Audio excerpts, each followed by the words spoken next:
Seja bem-vindo ao podcast do Inova Social. Eu sou Vitor Vasques e no episódio de hoje vamos falar sobre o modelo C 2.0, uma estrutura que apoia a criação e a gestão de negócios de impacto.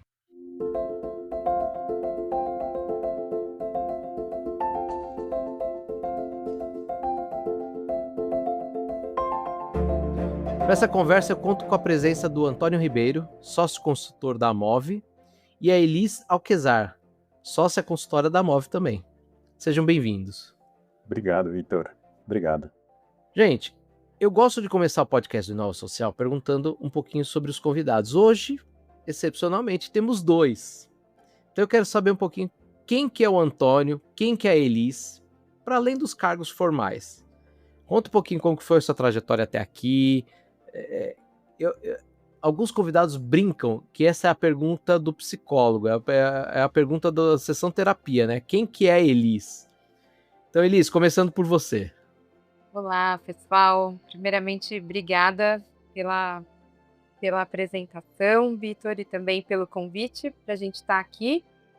A Elis é uma mulher de 36 anos, branca, que vive atualmente no município de Santos, litoral de São Paulo, mas que é nascida ali em Sorocaba, interior de São Paulo, com uma breve passada pela capital, porque essa tal de capital não é algo que me atrai muito. Acho que desde pequena o mar ali já estava dado que algum contato e conexão com o mar eu teria. Hoje sou uma aprendiz de velejadora, então tá aí também a minha conexão com o mar, que é meu ponto de conexão, descanso, relaxamento, equilíbrio. Sou psicóloga de formação, estou na Amov desde 2013, atuando ali em processos de avaliação, monitoramento, planejamento estratégico, e hoje também compondo a equipe de revisão do modelo C 2.0. Então, essas são algumas características dessa vida que a gente sabe que é cheia de complexidades, de quem é a Elis.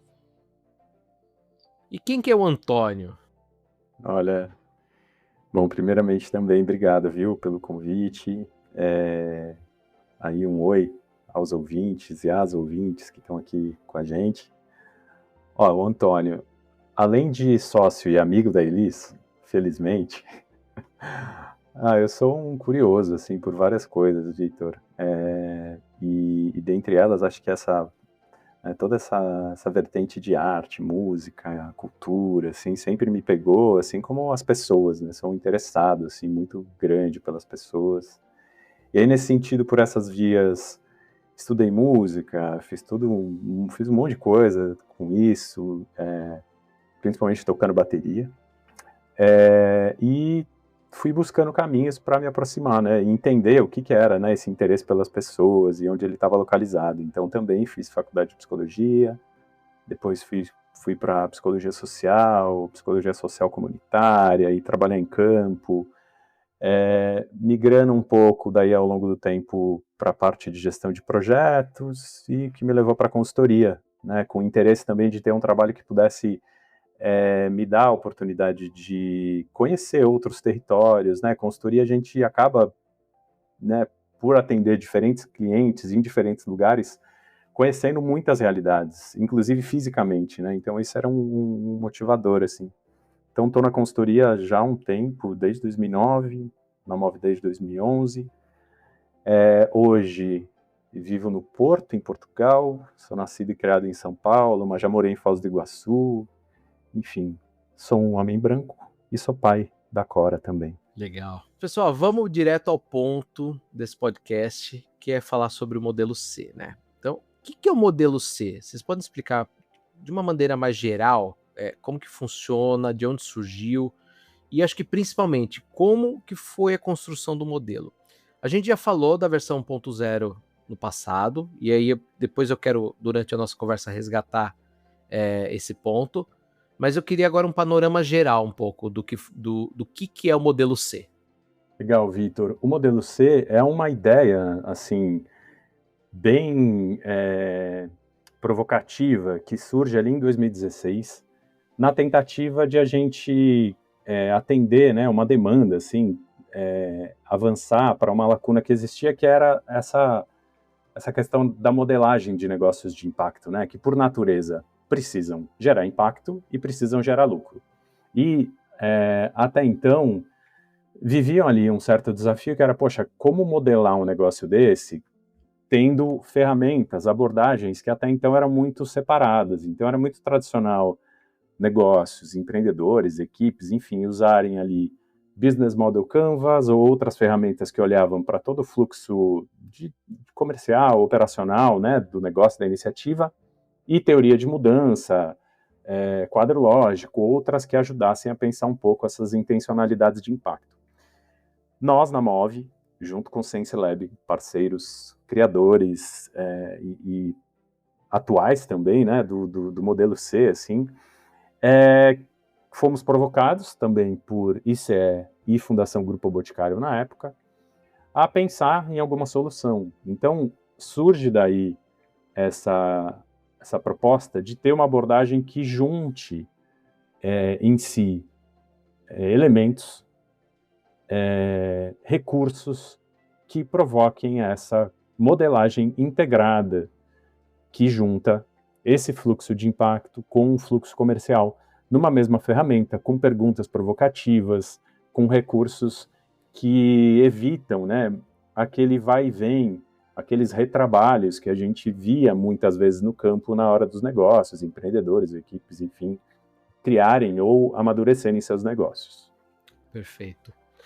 Antônio, você estava aqui na versão 1.0, né? Nessa primeira versão que você comentou agora. Pincelando, assim, quais são os principais destaques e novidades em relação a essa edição anterior, que já era bem estruturada, né? Pois é, nessa V2, assim, o que leva a gente, né, a pensar, precisamos de uma revisão.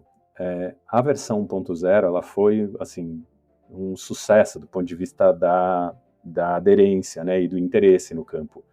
A gente lança a versão 1.0 ali em 2018, com uma publicação online, e ela começa a ser muito usada. A gente, assim, tem registro de, muito mais de 500 negócios que já aplicaram o modelo C pelo Brasil, mais de 14 ou 15 dinamizadoras, programas de aceleração, enfim. Então, a gente percebeu que a ferramenta foi girando, e a gente mesmo na Move aplicou muito, SenseLab, né, parceiro, aplicou muito, e a gente foi, nesse período, percebendo algumas limitações.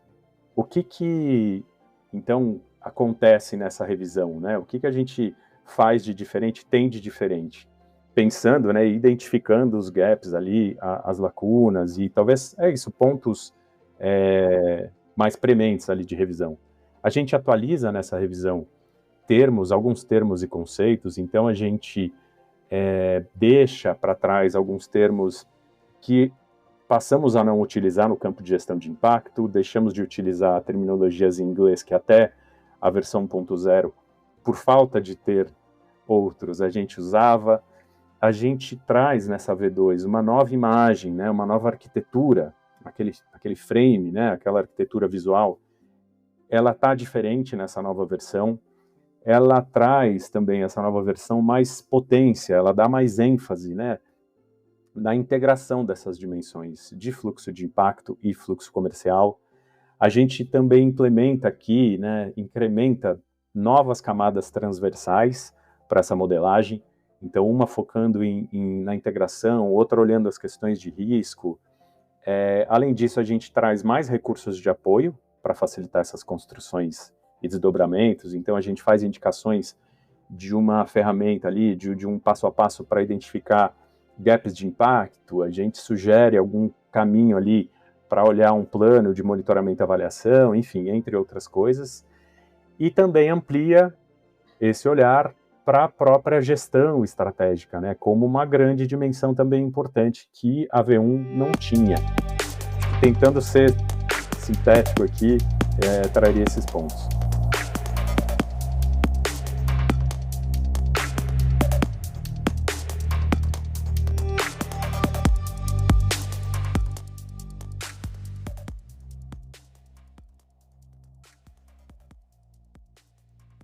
Antônio, você falou um ponto importante, né? Quantas pessoas já estão utilizando, os dinamizadores. Então eu queria entender um pouquinho sobre isso, né? Quem utiliza o modelo C atualmente?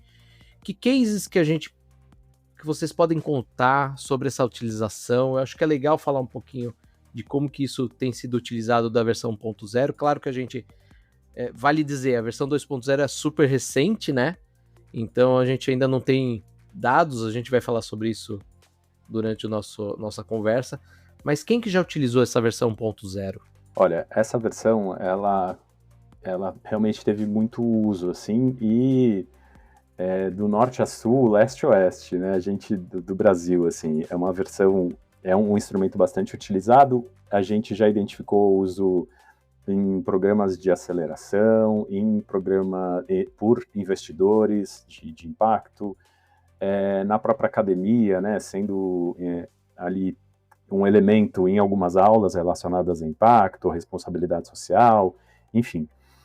A nossa experiência, né, pela MOVE, vai muito próxima das organizações dinamizadoras. Então, a gente aplicou muito em programas de aceleração, muitos deles também ligados, né, até aos próprios apoiadores, patrocinadores do modelo, mas, de maneira geral, ele é um instrumento que toda pessoa que tem algum empreendimento, alguma iniciativa que quer, né, que tem como objetivo gerar impacto, ao mesmo tempo lucro, pode utilizar.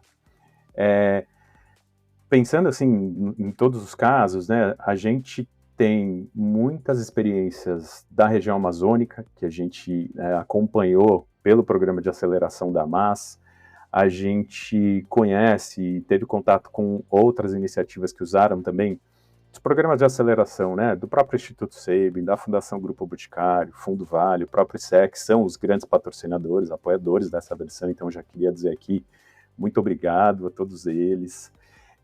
Mas, por exemplo, a gente teve Belterra, que é um negócio de impacto muito importante, né, para a área ambiental, que fez o modelo C e teve, né, nessa construção, assim, insights, movimentos, né, a partir dela muito interessantes.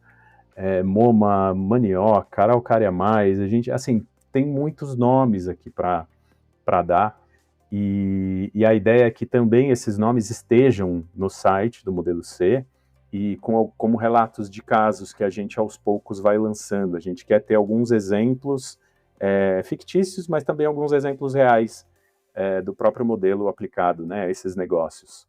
Então, acho que de maneira geral, dá para citar um pouco esses nomes também. Pegando esse gancho que você falou da questão do lucro e do impacto, essa bola eu quero jogar para a Elisa agora. Vocês mencionam muito no guia a integração entre o fluxo comercial, né, o lucro, e o fluxo de impacto. Como que funciona essa integração na prática? Por que é importante que os negócios de impacto eles tenham uma visão mais sistêmica, ao invés de tratar impacto e sustentabilidade financeira como temas separados?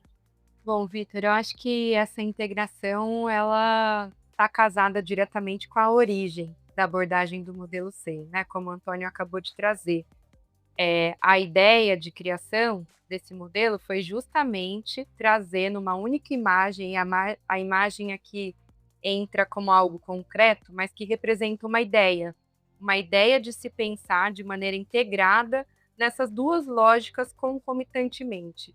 Obviamente que na prática a gente sabe que muitos negócios ou iniciam com fluxos de impacto muito fortes, né, com muita clareza daquilo que se espera gerar em termos de transformação, e por vezes a sua estrutura de negócio comercial está um pouco mais frágil, né? Então, a depender da natureza do negócio, do momento que ele está, e mesmo da sua trajetória até ali o momento de aplicação do modelo C, pode ser que ele encontre mais ou menos facilidade em alguma dessas dimensões. Mas a integração em si, ela é o que a gente chama de coração do modelo C. Acho que tem um ponto também que é importante destacar, que talvez seja um diferencial ali em termos de termos que a gente está utilizando, mas que diz também de um posicionamento do modelo C perante o ecossistema de negócios de impacto, é que antes a gente trazia uma dimensão que era a própria teoria de mudança e a outra dimensão que era o modelo de negócio.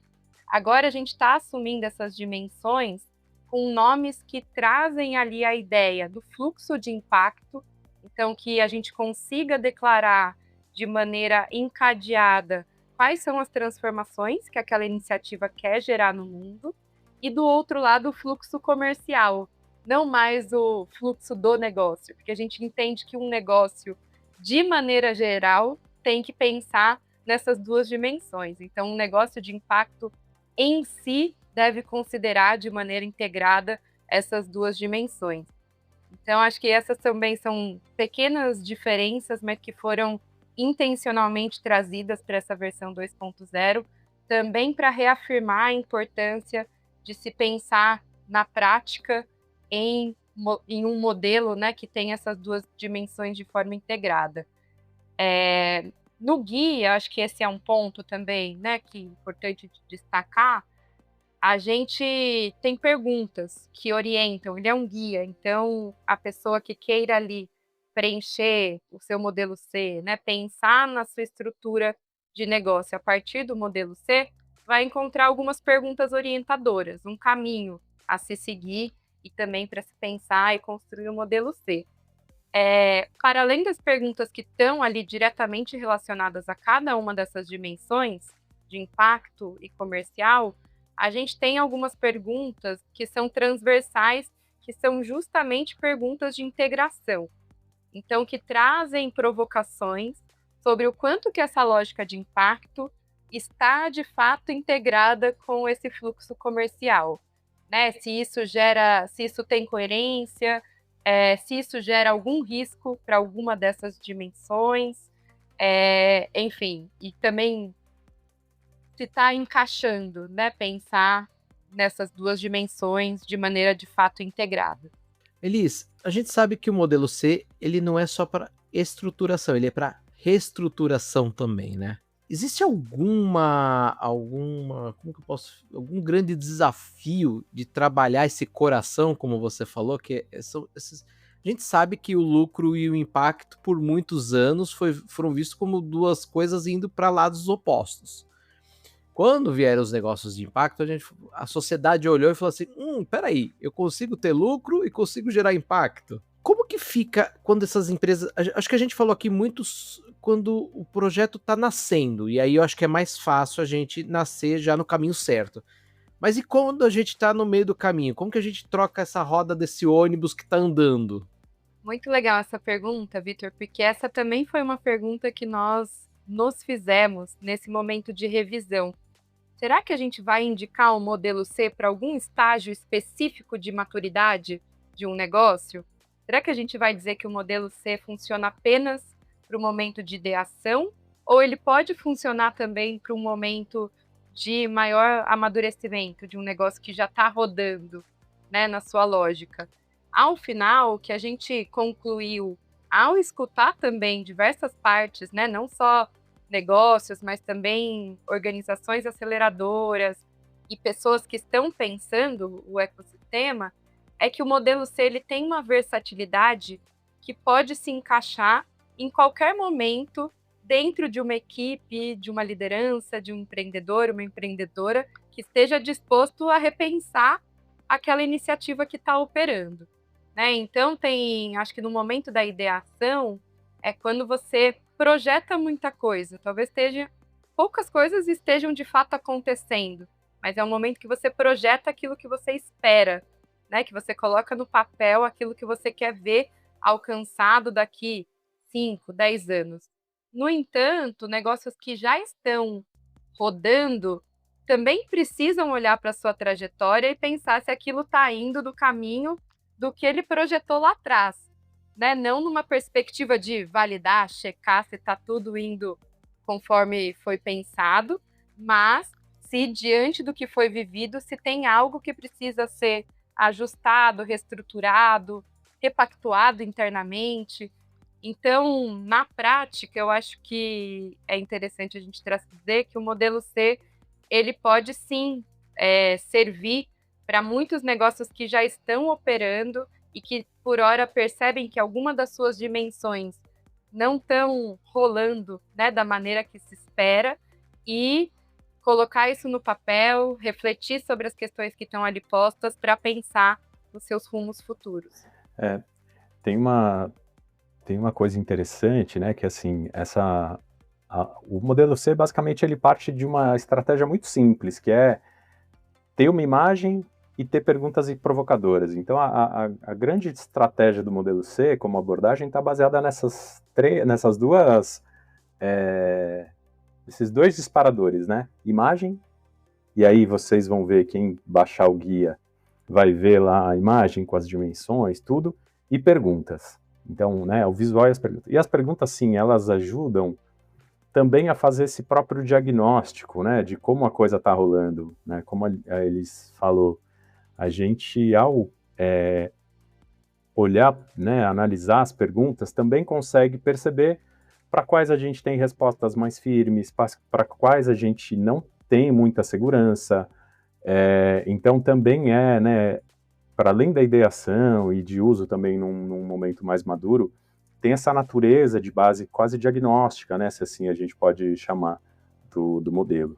Antônio, tinha uma dimensão que vocês enfatizam no Guia 2.0 que não aparecia tão estruturada na primeira versão, que era a gestão estratégica. Eu quero fazer duas perguntas que podem parecer muito básicas aqui, mas às vezes eu acho que vale a gente falar um pouquinho do básico também, que é: por que esse tema ganhou destaque agora? Por que nessa revisão vocês trouxeram ele com tanta ênfase? E qual que é o impacto de uma boa gestão estratégica na perenidade do negócio de impacto, né? Na governança desse negócio? Ótima pergunta, assim, né? Bom, o que mobiliza a gente a criar isso, né, ou colocar ela de fato como uma dimensão. Eu vou fazer um parênteses aqui, só para também retomar para quem está escutando a gente, o processo e acho que a premissa de construção geral do modelo C, né? O modelo C é uma abordagem criada, sim, né, a partir dessa liderança nossa e do Sense Lab, mas com uma premissa muito colaborativa, participativa de construção, né? Desde a primeira versão, a gente parte de uma ideia, precisamos ter um instrumento, uma abordagem que integra isso com aquilo. Mas avançamos em um processo que contou com oficinas participativas, escutas, onde as pessoas puderam ir montando, né, ajudando a gente a entender que quebra-cabeça poderia ser esse, né, como resolver esse quebra-cabeça. Na versão 2.0, a gente segue a mesma premissa. Então, a gente faz uma primeira revisada, né, assim, produz um primeiro material, vai lá para o México testar essa versão já com uma linguagem em espanhol, porque também a gente quer, né, agora expandir o uso da ferramenta, da abordagem.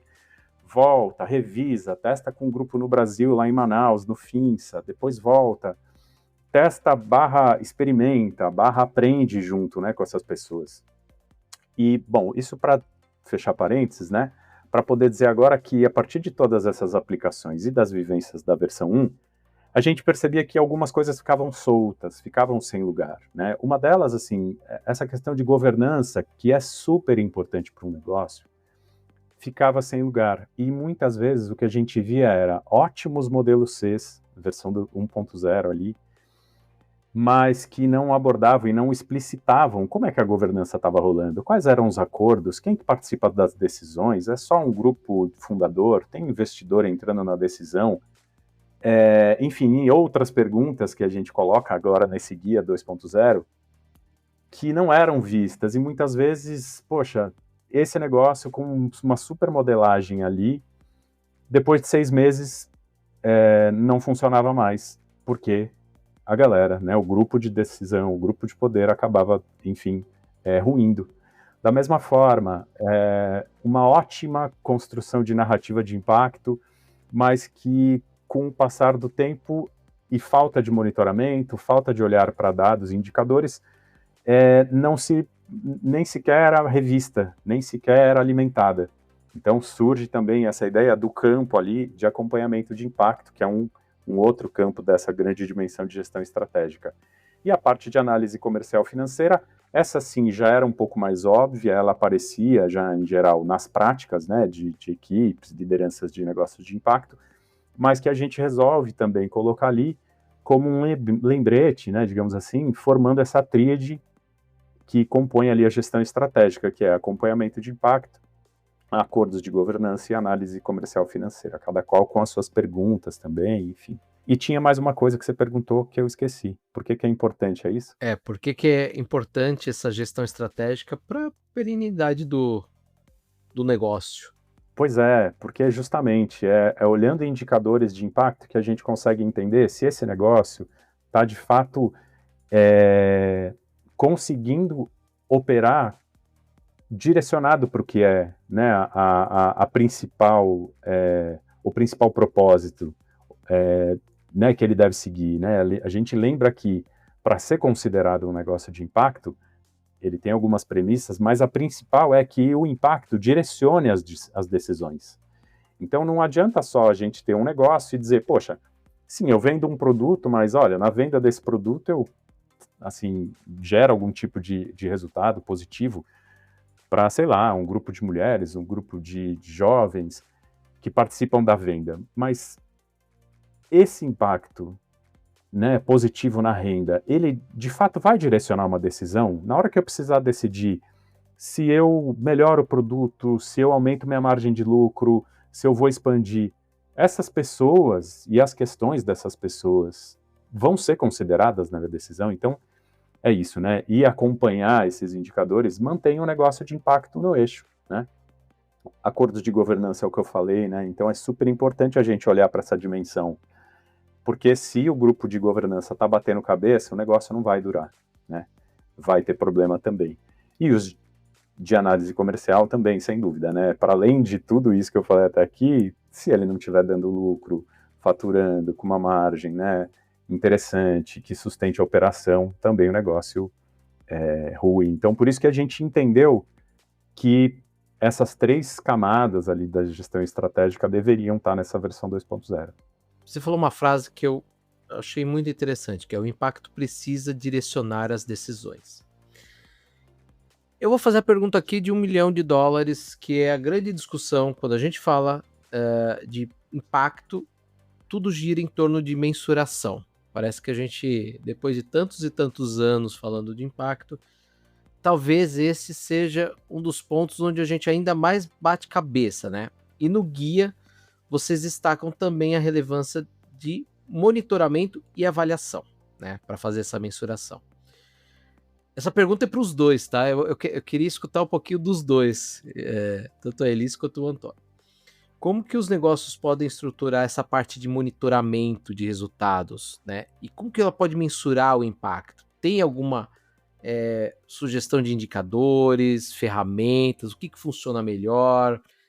A gente já tinha algumas coisas no 1.0, vocês trabalharam em outras coisas para o 2.0, mas eu acho que assim, essa parte de mensuração, eu acho que é quando a gente joga isso na mesa, que a gente vai falar de um negócio, um projeto.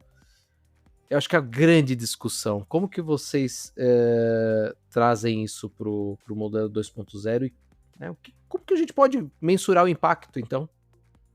Victor, muito, muito boa sua pergunta. E a gente, enfim, ao trazer aqui a resposta, não quer de maneira nenhuma trazer que esse é um ponto fácil, simples, né? E assim, super óbvio de ser respondido. Eu acho que à medida que a gente também foi trabalhando o negócio de impacto e também com outras organizações, a gente percebe o quão é desafiador trazer ali uma estrutura, de fato consolidar práticas, pensar em indicadores que sejam essenciais, né, e fazer essa história toda rodar, ao mesmo tempo que o impacto está sendo priorizado, que a sustentabilidade financeira está funcionando. Então, a gente sabe que é um ponto super desafiador, em especial em equipes pequenas, né, de negócios que estão ainda se estruturando. Então, esse é um ponto que a gente reconhece a importância, a relevância e até mesmo retoma, né, se remete à própria concepção do conceito de negócio de impacto socioambiental, né? Quando a gente olha ali para os critérios que compõem esse tipo, né, de ente aqui do nosso ecossistema, um deles é justamente se comprometer com práticas de monitoramento e avaliação de impacto. para que a gente não caia numa tarefa impossível ou, assim, muito, muito desafiadora, vocês vão notar que no guia, ao acrescentar essa dimensão, a gente, em especial ali quando a gente está falando de gestão, inspiração de impacto, a gente traz uma pergunta que destaca 2 palavras. Quais são indicadores essenciais e viáveis? Para ter uma primeira provocação, para que as pessoas consigam extrair aquilo que é de mais rico, de mais fundamental, de mais cirúrgico, para que elas consigam acompanhar. Então, a gente aqui já não traz uma ideia, né, de que a pessoa precisa, pessoa empreendedora, equipes, chegar a matrizes de indicadores, de 50 indicadores ou mais. Né? A gente está falando de um primeiro passo que a gente estimula fortemente que aconteça junto com a estruturação de todas as outras dimensões, que é encontrar aquilo que é essencial e viável para aquele momento. Para que na sequência, quando as coisas forem caminhando e se estruturando, isso possa ser ampliado, isso possa ganhar mais mãos, né, para ser operacionalizado, possa ganhar mais recursos para que pesquisas mais aprofundadas sejam realizadas em campo, com públicos, territórios de interesse, mas acho que de maneira central eu destacaria essa mensagem de que não vamos deixar esse primeiro passo de lado. Ao se pensar um negócio de impacto, vamos tentar já ali identificar aquilo que é central, essencial, viável para aquele momento, e que depois isso vai se desenvolvendo, aprimorando à medida que o negócio também vai ganhando força nas outras dimensões. Acho que pouca coisa assim a complementar, na verdade. Acho que essa questão, né, do viável e do essencial é super importante. Talvez a minha fala aqui é mais para também reforçar o lugar coletivo, a responsabilidade coletiva que a gente tem que ter, né, ao pensar em monitoramento e avaliação no campo, no ecossistema de investimento e negócios de impacto, né, assim, reforçando a responsabilidade também de investidores, de organizações investidoras, de organizações dinamizadoras na viabilização dessas atividades, né, desses passos de monitoramento e avaliação, porque muitos negócios, né, eles vivem realmente, eles operam com condições muito apertadas, muito precárias, né, assim, tem uma vulnerabilidade no empreender dos negócios de impacto, e isso, né, fica mais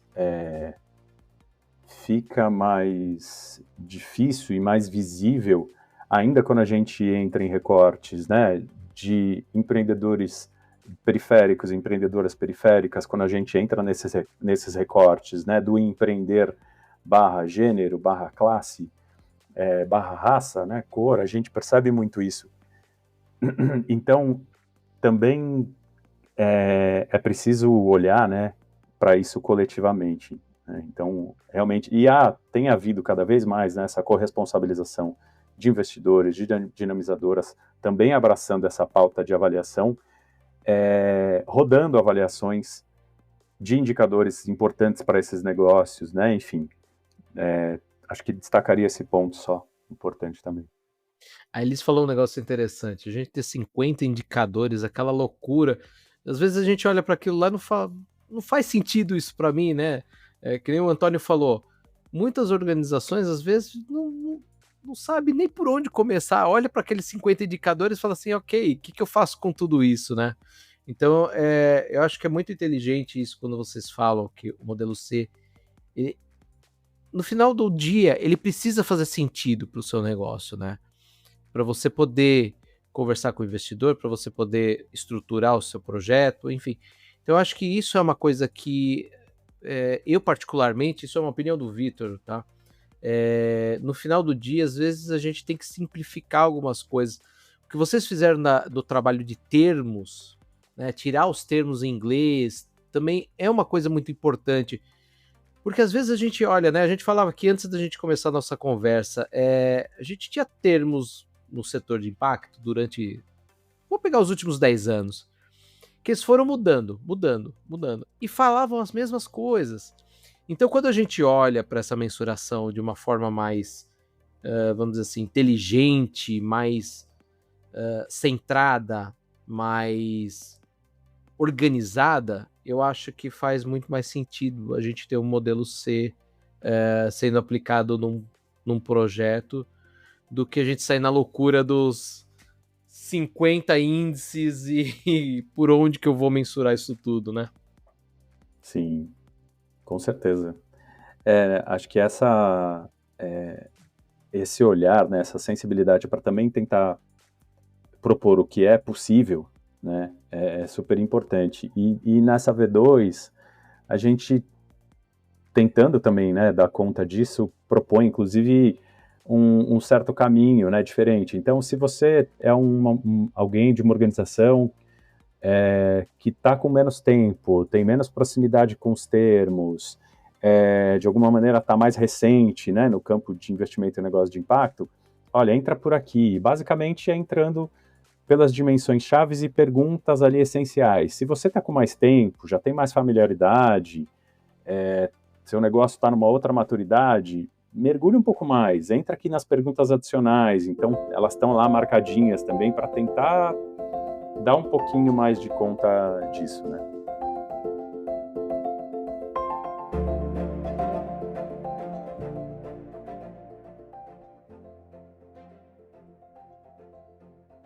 Gente, eu queria seguir essa conversa aqui pela tarde, noite, em alguns fusos horários diferentes, mas a gente tem um tempo limitado, então eu queria seguir o nosso finzinho de conversa falando um pouquinho sobre futuro, tá? O ecossistema de impacto, ele vem crescendo no Brasil e no mundo. Quando eu falo vem crescendo, eu acho que a pessoa fala assim, nossa, mas já tem tanto tempo. Gente, vem crescendo, a gente ainda tem muito que aprender, muito que olhar, né? Eu queria escutar de vocês qual que é a visão de vocês para o futuro desse campo. E aí eu acho que é uma pergunta muito particular para cada um. Então eu queria escutar de vocês um pouco dessa visão de futuro. Pergunta importante, hein, Vitor? Assim, e difícil, né? De difícil resposta, porque a gente está num campo que é muito suscetível, né? A gente está suscetível a movimentos políticos, a mudanças, né? Em cargos de poder político, está suscetível a pandemias, está suscetível a tanta coisa, né? Que vai bater direto assim no campo. Elis, quer arriscar começar? Eu estou aqui reflexiva sobre a pergunta, mas assim que o Vitor trouxe, de pronto eu já me associei ao manifesto que está posto ali também no Guia 2.0.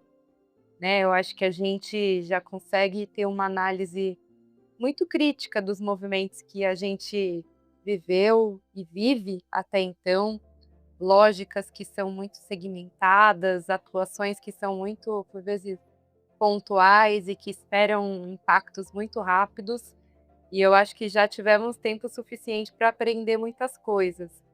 Então, eu não sei se é uma tendência, mas talvez uma necessidade de futuro é que a gente olhe para ele de uma maneira mais integrada, mais generosa também, né? Que a gente fortaleça laços com pessoas que tenham esse olhar para um futuro que seja justo, que seja igualitário, né? Que leve em questões as realidades tão desiguais que a gente vive, e aqui eu estou dizendo do nosso país, mas outros tantos, né? Nossos países vizinhos e outros tantos aqui que a gente bem sabe como estão.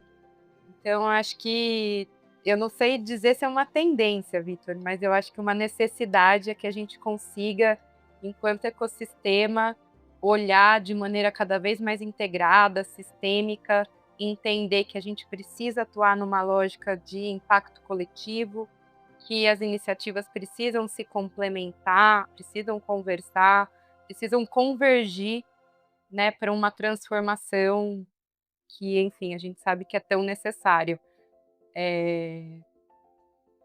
Tentamos expressar um pouco disso ali também no manifesto, né, porque apesar do modelo C ser uma abordagem uma ferramenta de apoio para iniciativas que são ali, né, a relevância, aquilo que a gente precisa em termos de ação, ele carrega muitos valores. Então, para além dos valores que já são próprios do modelo e que deram origem ao nome, essa questão da integração, do olhar sistêmico, do olhar coletivo, eu acho que são pontos essenciais assim, de destacar e que eu traria como uma tendência que eu gostaria que fosse impulsionada para esse futuro. Acho que a Elis foi bem precisa, assim, porque essas necessidades, eu acho que me parece assim, são muito importantes da gente não perder de vista mesmo, porque aí também, né, visão particular aqui, eu acho que se a gente deixar as coisas como estão, e não de fato ter um posicionamento mais crítico, né, e intencional para transformar, a tendência é que muitas coisas continuem como estão. Né? A gente está falando, tem novas práticas, isso sempre tem, né? Então, por exemplo, tem havido muito essa discussão mesmo sobre impacto coletivo, sobre, sei lá, grandes investidores ou apoiadores desse campo, né, da filantropia, do investimento social, se juntarem, fazendo investimento compartilhado, de longo prazo, uma coisa meio consorciada e tudo mais, entendendo que os problemas são sistêmicos, lá. Mas, assim, isso é quase acessório, assim. A gente tem coisas muito estruturantes, né, que, de fato, se a gente não parte por uma atuação realmente mais intencional e que olhe para essas necessidades que a Elis marcou e que estão lá, algumas, né, no manifesto, a gente vai, sei lá, sustentar, né, algumas tendências não muito positivas, né, assim, a gente tem que pensar que um negócio de impacto, ele tem que estar a serviço da sociedade, ele tem que estar a serviço do mundo. Então a gente tem que também, né, fazer um movimento para gerar isso e apoiar esses negócios para que eles virem a tendência, né, assim, e não a gente continue tendo negócios tradicionais que não só não geram impactos positivos, como, pelo contrário, muitas vezes são os grandes causadores dos impactos negativos que a gente depois fica tentando apagar nesse incêndio infinito, né? Assim, aqui fala de alguém que também tá, 20 e tantos anos nessa história, sabe? Nossa tendência não pode ser regredir, né? Eu acho que esse é um ponto importante. Exato. Gente, para a gente terminar a nossa conversa, eu queria que vocês deixassem uma mensagem final para quem está nos ouvindo. Então, começando pela Elis. Bom, eu gostaria primeiramente de agradecer, Vitor, pela oportunidade também da gente trazer aqui um pouco, não só do modelo C, mas da história dele, né, da criação e também de todo esse processo de revisão que fizemos para culminar na versão 2.0. Queria deixar o convite para quem nos escuta de acessar ali o site www.modeloc.co. Ali vocês vão encontrar tanto o guia de aplicação, como também o próprio arquitetura de construção para preenchimento do modelo C. Vai ter um espaço ali também das pessoas deixarem relatos sobre a experiência de aplicação do modelo C, que para a gente é bem importante. Vai que daqui a alguns anos a gente chegue numa versão 3.0, né? Então, acompanhar todo esse processo do campo, escutar relatos de experiência é bem interessante aqui para nós. E fica aberto o convite e aberto também os nossos contatos. Caso alguém tenha alguma dúvida, interesse de conversar mais, nós estamos por aqui. Obrigada. Pois é, agradeço também, Vitor, aqui a hospitalidade, né? Agradeço a Inova Social pelo convite. Queria fazer também um agradecimento né, geral a todos e todas que participaram com a gente nesse processo, né? Ter esse agradecimento a quem aportou recursos, ajudou a gente no processo, SenseLab, parceiro, enfim. E acho que fazer esse convite para que realmente a gente dê os passos e faça, né, assim, tenha as nossas ações muito apoiadas em senso crítico, em boas análises, né, e acho que a nossa contribuição aqui é muito tentar provocar isso a partir de boas perguntas, né, então, Acho que esse convite para a gente fazer as coisas de fato com profundidade, com senso crítico, com responsabilidade. Acho que essa é uma chave, né? Para a gente avançar aí com qualidade também. E perenidade, né? Para o futuro. Gente, eu quero lembrar quem está nos ouvindo que o link do modelo C 2.0 está na descrição desse episódio. Antônio e Elis, agradeço muito a presença de vocês aqui no Inova Social. Obrigado mesmo, de verdade. E o ouvinte, a gente se vê no próximo episódio. Até lá. Tchau.